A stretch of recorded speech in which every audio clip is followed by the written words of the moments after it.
Yakin kamu udah merasa aman dengan investasi kamu di tahun 2024? Coba kamu pikir lagi deh lebih dalam. Apakah kamu beneran siap untuk menghadapi perubahan yang mungkin terjadi di pasar selama tahun politik ini? Ada besar kemungkinan kita itu menghadapi turbulensi yang luar biasa di pasar finansial Indonesia. Volatilitas pasar dipicu oleh ketidakpastian politik jadi kekhawatiran utama bagi investor. Setiap pernyataan dari politisi, perubahan kebijakan atau langkah pemerintah bisa menjadi pemicu fluktuasi harga saham yang tajam. Situasi ini serupa dengan berjalan di atas tali kencang, di mana investor harus ekstra hati-hati dan juga cermat dalam setiap langkah investasi mereka. Jawaban dari segala kondisi tadi adalah diversifikasi portofolio investasi. Bayangin deh, pasar finansial di tahun politik itu ibaratkan kamu naik motor tapi nggak pakai helm. Kamu bisa sih selamat sampai tujuan, tapi ada kemungkinan kamu itu bisa celaka di perjalanan. Jadi pentingnya kita diversifikasi portofolio itu ibarat helm yang bisa jaga kamu walaupun kamu jatuh dari motor. Gini loh, diversifikasi itu artinya kamu gak taruh semua telurmu di dalam satu keranjang. Kamu sebarin semuanya investasi kamu ke berbagai jenis aset. Jadi kalau salah satu aset lagi sakit, yang lainnya masih bisa sehat. Kamu itu gak cuma menghindari resiko, tapi juga membuka peluang untung dari berbagai tempat. Perencana keuangan Najik Purnomo Putra mengatakan bahwa diversifikasi dapat membantu mengurangi resiko yang terjadi akibat perubahan politik dan perubahan pasar. Ada 3 hal yang harus kamu perhatikan. Yang pertama adalah goal and risk. Sebelum ngegas investasi,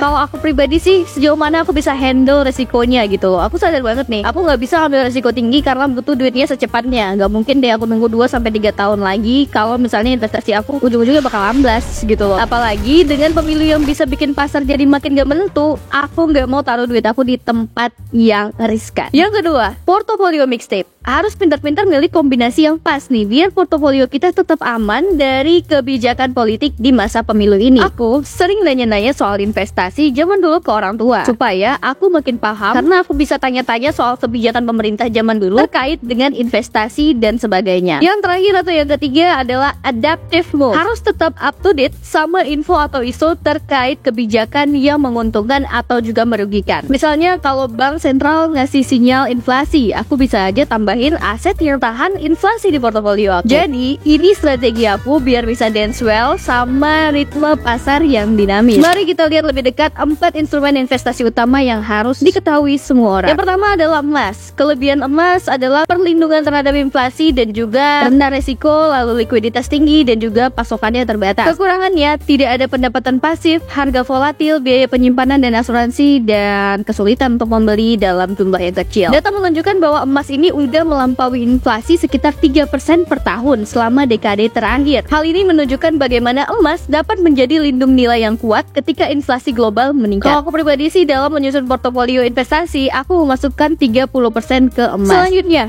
ada saham. Kelebihan dari saham adalah keuntungan tinggi, likuiditas tinggi, dividen, dan diversifikasi resiko. Kekurangannya risiko kerugian saham ini tinggi, volatilitas pasarnya juga ya gitu lah ya. Dan juga saham ini memerlukan riset yang dalam guys. Dan tentu aja nih ya, aku selalu update sama tren pasar dan juga berita ekonomi terbaru buat bantu aku ambil keputusan investasi yang tepat. Jadi di saham aku tempati 30%. Ada obligasi. Obligasi ini punya kelebihan pengembalian pokok, pembayaran bunga konsisten, stabilitas, dan juga keamanan. Kekurangannya, keuntungan itu lebih rendah dari saham gitu. Tergantung pada penerbit juga, dan likuiditasnya itu kadang rendah gitu. Jadi nggak selalu melindungi dari inflasi. Ya, aku nih udah menyatakan obligasi sebagai cara untuk menjaga keseimbangan resiko. Aku sisihkan 30% untuk obligasi. Yang selanjutnya ada properti. Kelebihan properti adalah potensi apresiasi dan juga pendapatan sewa, diversifikasi, perlindungan inflasi. Tapi kekurangannya modalnya itu besar ya. Biaya perawatan, likuiditas rendah, resiko kerusakan juga